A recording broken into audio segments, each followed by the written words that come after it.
你们有没有人跟我有一样的疑惑？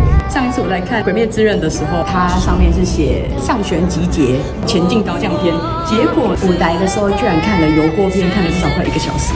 但是这一次呢，无限城又很红，所以我想说，那我爸来看一下。